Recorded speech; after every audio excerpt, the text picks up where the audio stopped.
जय जिनेंद्र। वर्णी जी की आत्मकथा में आपका पुनः स्वागत है। हमने पिछले वाले भाग में देखा था कि कैसे वर्णी जी जब विद्या अध्ययन करने के लिए जाते हैं तब वे ऐसे समाज में और ऐसे आसपास लोगों के साथ रहते हैं या उनको रहना पड़ता है जहाँ वे लोग निरंतर मांस मछली आदि का सेवन किया करते थे। इस सब की बदबू के कारण, ऐसे वातावरण के कारण उनसे भोजन तक भी नहीं खाया जाता था। अचानक उनके दुबले पतले हो जाने के कारण उनके पड़ोसी को उनकी चिंता हुई और उन्होंने उन सभी ब्राह्मणों से कहा कि जब तक ये बालक विद्या अभ्यास करेगा तब तक यहाँ कोई मांस का सेवन नहीं करेगा और बलि भी नहीं चढ़ाई जाएगी। तो देखिए, सिंपल सी बात इतनी सी है कि आपकी कई बार सरलता को देख करके अन्य जो सरल जीव होते हैं, जिनके चित्त में दया होती है, वे भी कहीं ना कहीं आपको सपोर्ट करने वाले होते हैं। बट आपको अपने नियम पर, आपको अपने विश्वास पर, श्रद्धा पर दृढ़ रहना होता है। आप दृढ़ रहेंगे तो कालांतर में आपका कहीं ना कहीं पुण्य का उदय आएगा, वो चीज़ों को सॉल्व भी इजीली हो जाएंगी। बट आपको दृढ़ रहना है, उस पथ पर चलते रहना है और विश्वास रखना है। अब हम आगे बढ़ते हैं कहानी की ओर, जो एक बहुत ही इंटरेस्टिंग कहानी आने वाली है, जो कि है द्रौपदी की। देखिए क्या है, समझते हैं। इस चकौती में एक ऐसी विलक्षण घटना हुई कि जिसे सुनकर पाठकगण आश्चर्यान्वित हो जाएंगे। कैसे? इस घटना में आप देखेंगे कि एक ही पर्याय में जीव पाप आत्मा से पुण्य आत्मा किस प्रकार होता है। घटना इस प्रकार है। ये घटना चले या सुनाई जाए उससे पहले मैं आपको जैन धर्म का एक अभाव का पाठ पढ़ाना चाहूँगा। जैन धर्म में और दर्शन में 4 अभाव माने गए हैं। उन 4 अभाव में से यहाँ पर हम कह सकते हैं कि प्राग अभाव और प्रध्वंसा अभाव को समझना हमारे लिए बहुत ज़रूरी है। प्राग अभाव हमसे ये कहता है कि पूर्व काल की पर्याय का वर्तमान की पर्याय में अभाव है, और जहाँ प्रध्वंसा भाव ये कहता है कि वर्तमान की पर्याय का भविष्य की पर्याय में अभाव है। बेसिक सी बात है, जो कहानी है कि पापात्मा से पुण्यात्मा व जीव हो जाता है। कैसे हो गया? क्योंकि भैया अभाव है। जरूरी नहीं है कि जो पहले पापी था वो आगे पापी ही बना रहे। जरूरी नहीं है जो पहले फ्रॉड करता था वो भविष्य में भी फ्रॉड ही करता रहे। जरूरी नहीं है कि जो पहले गलत काम करता था वो गलत काम ही करता रहे। गलत काम करने वाला अपने गलत कामों का त्याग करके सही काम करने वाला भी बन सकता है। एक दुष्ट जीव अपनी दुष्टता का त्याग करके सज्जन बन सकता है। एक पापी जीव अपने पाप का त्याग करके धर्म का अवलंबन ले सकता है। यही अभाव हमारे को समझाता है और सिखाता है। ये जीवन में अपनाने लायक है और अमल करने लायक है। कैसे? देखिए, विचार करते हैं। बहुत ही मार्मिक प्रसंग है, समझते हैं। यहाँ पर एक ब्राह्मण था जो कि बहुत ही प्रतिष्ठित, धनाढ्य, विद्वान और राज्यमान था। उसकी एक पुत्री थी द्रौपदी, जो अत्यंत रूपवती थी। केश उसके इतने सुंदर और लंबे थे कि एड़ी तक आते थे, और मुख की कांति इतनी सुंदर थी कि उसे देखकर अच्छे अच्छे रूपवान पुरुष और रूपवती स्त्रियां लज्जित हो जाती थीं। दुर्भाग्यवश वह बाल्य अवस्था से ही विधवा हो गई। उस कन्या के साथ उसके माता पिता का अत्यंत गाढ़ प्रेम था, अतः उन्होंने उसे उसके श्वशुर गृह नहीं भेजा। अंत में उसका चरित्र भ्रष्ट हो गया। कई तो उसने गर्भपात किए, परंतु पिता के स्नेह में वह अन्यत्र नहीं भेजी गई।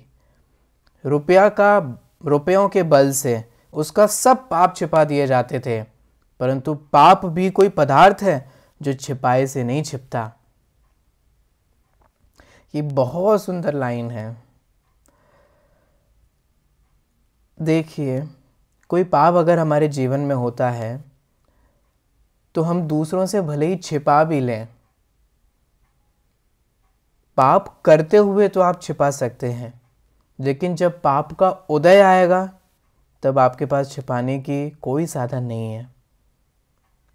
बहुत मार्मिक बात है ये। पाप का बंद करते हुए हम कदाचित लोगों से छिपा लें, अपने परिवार से छिपा लें, अपने आसपास के लोगों से छिपा लें, लेकिन कब तक पाप छिपा रहेगा? वह कभी ना कभी उदय में आएगा ही, और जब वह उदय में आएगा तो किसी से आप नहीं छिपा सकेंगे, जब उदय आता है तो सबको पता चलता है। इसीलिए जैन दर्शन पाप छिपाने की सलाह कभी नहीं देता, वह हमेशा पाप मेटने का उपाय बताता है। कैसे हम हमारे जीवन से पाप को मेट सकते हैं, नाश कर सकते हैं, ये सीखने और समझने की बात है। देखिए, पाप वे छिपाने की कोशिश तो कर रहे हैं पैसे से। हमें लगता है पैसे से सब कुछ हो सकता है। आप पैसे से पाप छिपा देंगे, ठीक है, जो किया है उसे छिपा देंगे। जब भोगेंगे तो वो कैसे छिपाएंगे? देखिए, इस कहानी से ही ये बात सिद्ध होगी। आगे आगे पढ़ते हैं, समझते हैं। उसके नाम एक सरोवर था, माने उस महिला के, स्त्री के नाम। उसका पानी अपेय हो गया, माने पीने लायक नहीं बचा। उसी का नाम का एक बाग भी था, और उसमें जो फल लगते थे उनमें पकने पर कीड़े पड़ने लगे। माने बेसिक सी बात इतनी सी है, उसके नाम का तालाब सड़ने लगा, जहाँ से लोग पानी पीते थे वो पीने लायक नहीं बचा। जिस बाग में अच्छे फल लगा करते थे वहाँ कीड़े पड़ पड़ के सड़ने लगे। इसे आप कैसे छिपाओगे? कोई छिपाने की, मान लीजिए कल को कोई रोग हो जाए तो आप उसे कैसे छिपाएंगे? बताइए। कोई उपाय है क्या इन सब चीज़ों को छिपाने का? देखिए, इससे उसके पाप की चर्चा प्रांत भर में फैल गई। और पाप के उदय में जो ना हो सो अल्प है, ये भी बहुत सुंदर पंक्ति है। क्योंकि भैया, पाप के उदय में क्या क्या नहीं होता, और जो कुछ भी होता है वो अल्प ही है। आपको लगता है ना कि आपके जीवन में बहुत पाप का उदय है, यहाँ कह रहे हैं भैया तुमसे भी अधिक लोगों के पाप के उदय हैं, इसलिए तुम्हारे साथ जो हो रहा है वो अल्प ही है। अभी पता नहीं हमारे को कि पाप का उदय क्या होता है, ये मैं सच्ची कह रहा हूँ। एटलीस्ट मुझे लगता है कि हम आसपास, और मैं ये दावे के साथ कह सकता हूँ कि जो इन वीडियोस को देख रहे हैं वो हमें अंदाज़ा क्या है कि भी पाप का उदय क्या होता है। थोड़ी बहुत प्रतिकूलता हो गई, थोड़े बहुत अनिष्ट संयोग प्राप्त हो गए, या इष्ट संयोगों में कुछ हो गया, उन्हीं में हाय पाप, छोटी छोटी चीज़ों में उलझ करके हम समझते हैं हमारे को बहुत पाप का उदय आ रहा है। भैया, अभी पाप का उदय आपने असली में देखा नहीं है। किसे पाप का उदय कहते हैं, एक बार जरा पुराण पढ़िए तब आपको समझ में आएगा किसे पाप का उदय कहते हैं। अभी अपने घर से जरा बाहर निकलिए तब समझ में आएगा। उत्तम से उत्तम रहने को है, खाने को है, पीने को है, पहनने को है, और हम कहते हैं हमारे पाप का उदय है। शर्म आनी चाहिए हमारे को, छोटी छोटी चीज़ों में जो हम उलझे रहते हैं। जैन कुल प्राप्त हुआ, जुनवाणी प्राप्त हुई, ऐसे समागम प्राप्त हुए, और हम छोटे छोटे हाय पाप का उदय करते रहते हैं। भैया, पाप का उदय अभी हमारे है नहीं, देखा नहीं है। पाप के उदय में जो कुछ भी हो जाए सो अल्प ही समझना चाहिए। देखिए, आगे बढ़ते हैं। कुछ काल के बाद द्रौपदी के चित्त में अपने कुकृत्यों पर बड़ी घृणा हुई। हो सकती है, क्यों ना हो सकती है। उसने मंदिर में जाकर बहुत ही पश्चाताप किया और घर आकर अपने पिता से कहा, पिताजी, मैंने यद्यपि बहुत ही भयंकर पाप किए हैं, परंतु आज मैंने अंतरंग से इतनी निंदा और गर्ह की है कि अब मैं निष्पाप हूँ। अब मैं श्री जगन्नाथ जी की यात्रा को जाती हूँ, वहाँ से श्री वैद्यनाथ जाऊँगी, वहीं पर वैद्यनाथ जी को जल चढ़ाऊँगी, और जिस समय मैं ओम शिवाय नमः कहती हुई जल चढ़ाऊँगी उसी समय महादेव जी के कैलाश लोक को चली जाऊँगी।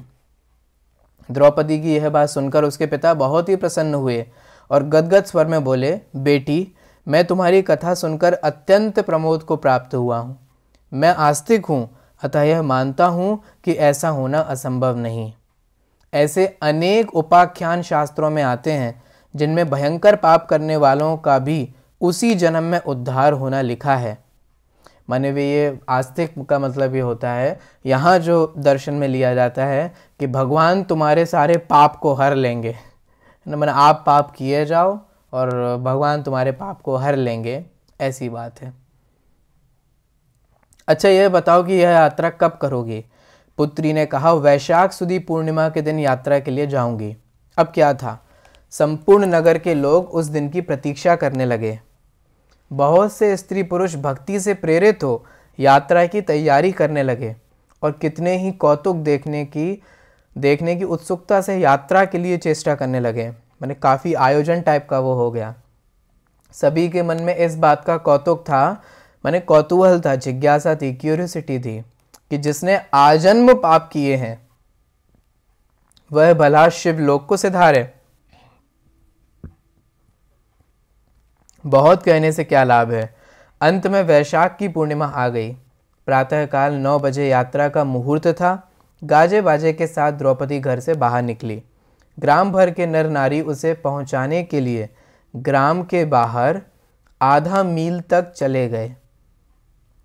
द्रौपदी ने समस्त नार नारियों से संबोधन कर प्रार्थना की और कहा, मैंने गुरुतर पाप किए।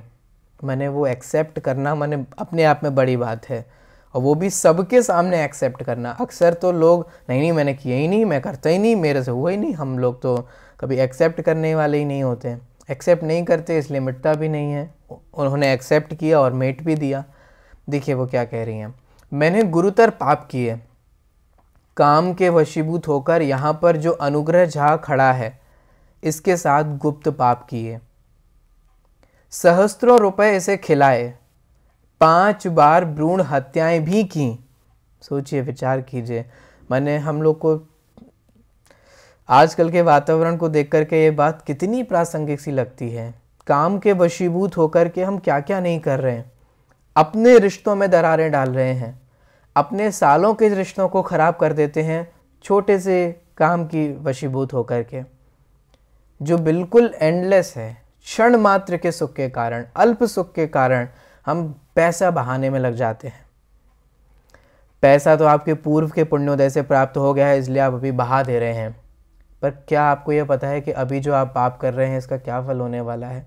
मान लीजिए, क्या कहूँ, बट समझिए मैंने कि क्या क्या नहीं किया उन्होंने। भ्रूण हत्याएं कराई, 5 बार तो भ्रूण हत्याएं कराई। मतलब क्या हो गया, एक संगी पंचेंद्रिय जीव को 5 बार मारना, हिंसा जैसा कितना बड़ा पाप किया। वे स्वयं कहती हैं कि अपने द्वारा किए हुए पापों की याद आते ही मेरी आत्मा सिहर उठती है।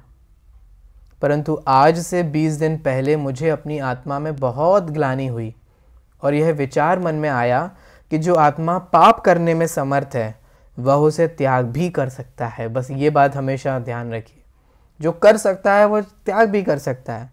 जो खा सकता है वो खाना छोड़ भी सकता है। जैसे खाने का भाव आया वैसे उसको त्यागने का भाव भी आ सकता है। जैसे सेवन करने का भाव आया वैसे त्याग का भाव भी आ जाता है। कोई बात नहीं। देखिए, अभी तक हमने हमारे जीवन में अगर कोई, माने जरूरी नहीं है कि काम के वशीभूत होकर कोई पाप किया हो, अगर किसी भी लेवल का कोई पाप किया हो, अगर हम मदिरा पान कर सकते हैं तो मदिरा सेवन का त्याग भी कर सकते हैं। हमारे है ये, इतना संबल हमारे अंदर होना चाहिए। ये अनंत शक्तिशाली आत्मद्रव्य जो है उस पर विश्वास होना चाहिए। उस पर विश्वास होगा तो ये सारी चीज़ें होंगी। सिंपल सी बात है, अगर मैं चीज़ कोई कर रहा हूँ, अगर मैंने इसको पहना है तो मैं उतार भी सकता हूँ, अगर मैंने खाया है तो खाना छोड़ भी सकता हूँ। इतनी सी बात है। जो आत्मा पाप कर सकती है वो पाप का त्याग भी कर सकती है। क्यों? क्योंकि वर्तमान की पर्याय का आगामी पर्याय में, माने भविष्य की पर्याय में अभाव है।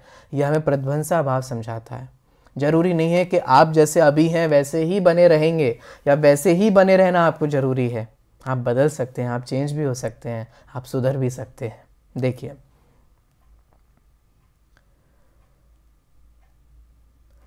यह कोई नियम नहीं कि जो आज पापी है वह सर्वदा पापी ही बना रहे। यदि ऐसा होता तो कभी किसी का उद्धार भी नहीं हो पाता। ये बात बिल्कुल सही है। और आप पुराण पढ़ेंगे तो कैसे कैसे पापियों का भी उद्धार हुआ।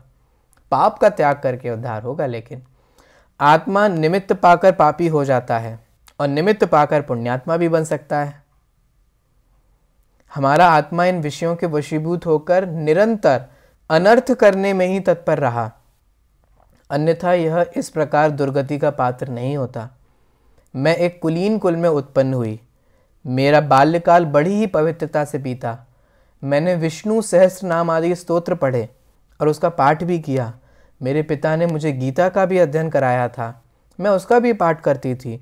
गीता पाठ से मेरी यह श्रद्धा हो गई थी कि आत्मा अजर है, अमर है, निर्दोष है, अनादि अनंत है। परंतु यह सब होते हुए भी मैं इस मनुष्य के द्वारा पाप पंख में लिप्त हो गई। इस घटना से मुझे यह निश्चय हुआ कि आत्मा सर्वथा निर्दोष नहीं है, कि माने हम पाप करते रहें तो वो भी निर्दोष है। यदि सर्वथा निर्दोष होता तो मैं इस तरह पाप पंख में अनुलिप्त क्यों होती? यद्यपि आत्मा ना मरता है ना जीता है, यह गीता में लिखा है, पर वह ग्रंथकार की एक विवक्षा है, मन एक दृष्टिकोण है, नए है, जिसे हम जैन धर्म की भाषा में कहें। आत्मा जन्मता भी है और मरता भी है। यदि ऐसा ना होता तो कोई पशु है, कोई मनुष्य है, कोई देवता है, यह सब क्यों होता है? तथा पुराणों में जो लिखा है कि सच्चा काम करोगे शिवलोक जाओगे, बुरे काम करोगे तो पाताल लोक जाओगे, यह सब गप्पाष्टक होता, यानी से गप्पे होती, कहने की बातें होती, पर यह सब गप्पाष्टक नहीं है, झूठ नहीं है। आत्मा यदि दोष भाग ना होता तो ऋषियों ने प्रायश्चित शास्त्र व्यर्थ ही बनाया। हम प्रायश्चित किसका करते हैं? दोषों का ही तो करते हैं। तो आत्मा पूर्णतः निर्दोष नहीं है, और आत्मा को पूर्णतः निर्दोष मान करके कुछ भी करते रहो और कहो मैं तो निर्दोष हूं, यह नहीं है। इन सब बातों को देखते हुए मेरे आत्मा में यह निश्चय हो गया कि आत्मा पापी भी होता है, और उसका उदाहरण मैं ही हूं। कितनी गट्स चाहिए इस बात को बोलने के लिए। अब मेरी आप नर नारियों से यह प्रार्थना है कि कभी भी पाप ना करना। मैं जो भुगत चुकी हूँ, जितनी ग्लानि, जितनी गिल्ट मुझे फील हो रही है, मैं नहीं चाहती कि आप सब लोग भी अपने लाइफ में वो चीज़ फील करें। पाप से मेरा यह अभिप्राय है कि स्त्री लोगों को यह नियम करना चाहिए कि अपने पति को छोड़ अन्य पुरुषों को पिता, पुत्र और भाई के सदृश समझें। उचित नहीं किसी के भी देख करके मन में ग्लानि, माने खोटे भाव लाना, काम भाव लाना, बिल्कुल भी उचित नहीं है। अपने व्यर्थ में परिणामों को कलुषित करते रहना, क्या होने जाना है, क्या प्राप्ति हो जाएगी, परिणाम खराब करके हम कितना बंद कर लेंगे। देखिए, और पुरुष वर्ग को चाहिए कि वह स्व स्त्री को छोड़ अन्य स्त्रियों को माता, भगिनी माने बहन और पुत्री के सदृश समझे।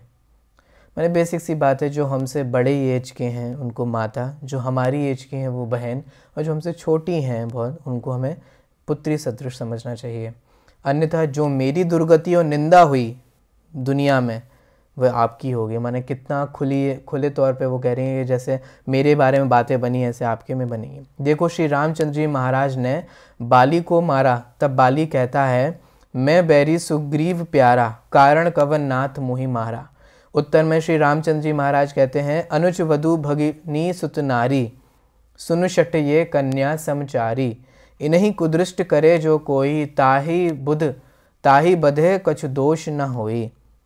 यह कथा रामायण में प्रसिद्ध है।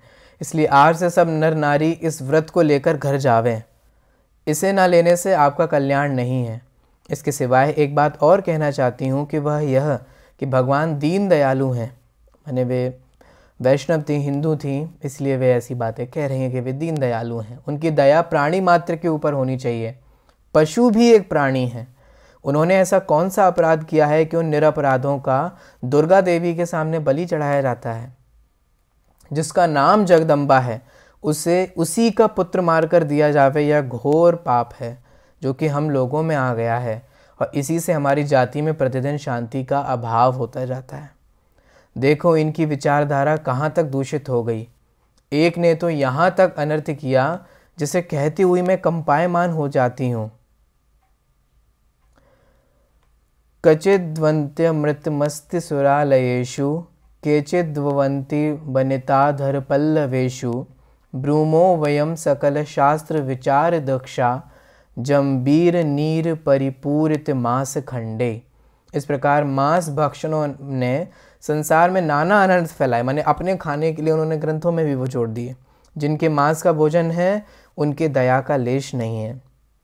देखो, जो पशु मांस खाते हैं वे महान निर्दयी होते हैं, उनसे प्राणी गण सदा भयभीत रहते हैं, पर जो मांस नहीं खाते उनसे किसी को भय नहीं लगता। ये बात साइकोलॉजिकली देखो कितनी ट्रू है। जो पशु मांस खाते हैं उनसे आप भी डरते हो, और जो पशु मांस नहीं खाते उनसे हम नहीं डरते। अंतर है कि नहीं? ऐसे ही जो मनुष्य मांस खाता है उनसे अन्य जीव भयभीत रहते हैं, और जो नहीं खाता वे अभय दान देते हैं। सिंह के सामने अच्छे से अच्छे बलिष्ठ पेशाब कर देते हैं। इसका कारण यही तो है कि वह हमारा मांस भक्षण करने वाला हिंसक प्राणी है। हाथी, घोड़ा, गाय, घूंट आदि वनस्पति खाने वाले जीव हैं, अतः इन्हें देखकर किसी को भय नहीं होता। अतः जिस मांस के खाने से क्रूर परिणाम हो उसे त्याग देना ही उचित है।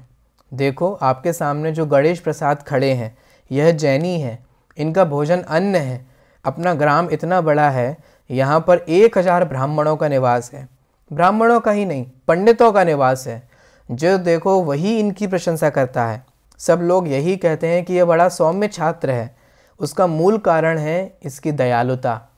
मुझे जाना है, अन्यथा इस विषय पर बड़ी मीमांसा की आवश्यकता थी। द्रौपदी का व्याख्यान पूर्ण नहीं हुआ था कि इसी बीच में बहुत से नर नारी हंस पड़े और यह शब्द सुनने में आने लगा, 900 मुँह से विनाश कर बिल्ली हज को चली। मैंने अब बहुत बड़ी बड़ी बातें कर रही है, सारे पाप कर लिए, सब कुछ कर लिए और अब धर्म की बातें करने लग गई, ऐसा लोग कहते हैं।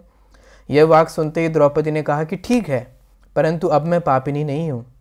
यदि तुम लोगों को विश्वास ना हो तो हमारे बाग में जो फल पके हों उन्हें चुनकर लाओ, और सब ही अमृतोपम स्वादिष्ट होंगे और मेरी पुष्पकर्णिका का जल गंगा जल के सदृश होगा। मैंने इतनी बड़ी बात उन्हें कह दी कि जिस तालाब में से पानी खराब था वो पानी गंगा जल के जैसा होगा, और वो जो बाग में पके फलों में जो कीड़े आ जाते थे वो बहुत स्वादिष्ट होंगे। कई मनुष्य एकदम बाग और पुष्पकर्णी की ओर दौड़ पड़े। जो बाग गए थे वे वहाँ से विल फल, लीची और आम लाए। जो पुष्पकर्णी गए थे वे 4 घड़े जल ले आए। सब समुदाय ने फल भक्षण किए। सभी के मुख से ये शब्द निकल पड़े कि ऐसे स्वादिष्ट फल तो हमने जन्म से लेकर आज तक नहीं खाए। पश्चात पुष्करणी जल पिया गया और सर्वत्र यह ध्वनि होने लगी कि यह तो गंगा जल की अपेक्षा भी मधुर है। अनंतर जन समुदाय ने उसे मस्तक नवाकर प्रणाम किया और अपने अपराध की क्षमा मांगी। द्रौपदी ने आशीर्वाद देते हुए कहा कि यह सब हमारे परिणामों की स्वच्छता का फल है। देखो, पॉइंट टू बी नोटेड, उन्होंने ये नहीं कहा कि मेरा प्रताप है। उन्होंने कहा कि भैया मेरे पाप के कारण वो सड़ रहे थे, अब हमारे परिणामों में निर्मलता आई तो उसके प्रताप से वो सही भी हो गए। इतने में अनुग्रह जहाँ ने, जो कि व्यक्ति को पॉइंट आउट किया था, जिसने कि उसके साथ दुष्चरित्र का व्यवहार किया था, सबके समक्ष आत्मीय अपराधों की क्षमा मांगी और भविष्य में इस पाप के ना करने की प्रतिज्ञा की। इसके बाद द्रौपदी बाई ने जगन्नाथ स्वामी की यात्रा के लिए जोगिया स्टेशन जिला दरभंगा से प्रस्थान किया। यहाँ तक तो हमारा देखा हुआ दृश्य है। इसके बाद जो महाशय उनके साथ गए थे, उन्होंने यात्रा से वापस आकर हमसे जो कहा वह पाठकों के अवलोकनार्थ ज्यों का त्यों यहाँ लिखते हैं। प्रथम तो द्रौपदी बाई कलकत्ता पहुंची और काली के दर्शन करने के लिए काली मंदिर गईं, परंतु वहाँ का रक्तपात माने खून देख करके दर्शनों के बिना ही वापस लौट आईं। पश्चात जगन्नाथपुरी की यात्रा के लिए गईं। उसके बाद अनंतर वैद्यनाथ जी आ गईं। जिस समय स्वच्छ वस्त्र पहनकर हाथ में जलपात्र लेकर श्री वैद्यनाथ जी के ऊपर जलधारा देने का प्रयत्न करने लगीं, उसी समय वहाँ के पंडों ने कहा, आप जल तो चढ़ाती हैं पर दान दक्षिणा क्या देंगी? उसी पर दृष्टि है। उसने कहा, दान की कथा छोड़ो, हम तो जल चढ़ाकर शिवलोक चले जाएंगे। पंडों को आश्चर्य हुआ कि यह कहाँ की पगली आई है। बहुत कहाँ तक लिखें। जिस समय उसने ओम शिवाय नमः कह महादेव के ऊपर जलधारा दी, उसी समय उसके प्राण पखेरु उड़ गए। सहस्रों नर नारियों के गुणगान में सारा मंदिर गूंज उठा। इस कथानक के लिखने का तात्पर्य यह है, देखो अब यहाँ सावधानी दे रहे हैं, यहाँ बिल्कुल भी ये बताने का उद्देश्य नहीं है कि अन्य मतावलंबियों के क्या चमत्कार हैं, ये हैं वो हैं। कथानक का उद्देश्य बस इतना ही है कि अधम से अधम प्राणी भी परिणामों की निर्मलता से देव गति प्राप्त कर सकता है। उन्होंने कौन सी गति प्राप्त की वो हमें नहीं पता, ठीक है, हम नहीं कह सकते क्योंकि हम केवल ज्ञानी नहीं है, लेकिन फिर भी हम ये कह सकते हैं कि पापी अपने पाप का त्याग कर सकता है और करना ही चाहिए। इतना बलिष्ठ अपने आप को समझिए, इतनी मेंटल कैपेबिलिटी हमारे अंदर होना चाहिए, इतनी मेंटल स्ट्रेंथ हमारे अंदर होना चाहिए। हम अपने आप को वीक ना समझें, कमज़ोर ना समझें। जो गलती कर सकता है वो गलती सुधार भी सकता है, ये हमेशा ध्यान रखिए। इसी बात के साथ हम इस पाठ को यहीं पर समाप्त करते हैं। आप सभी को मेरा सादर जय जिनेंद्र।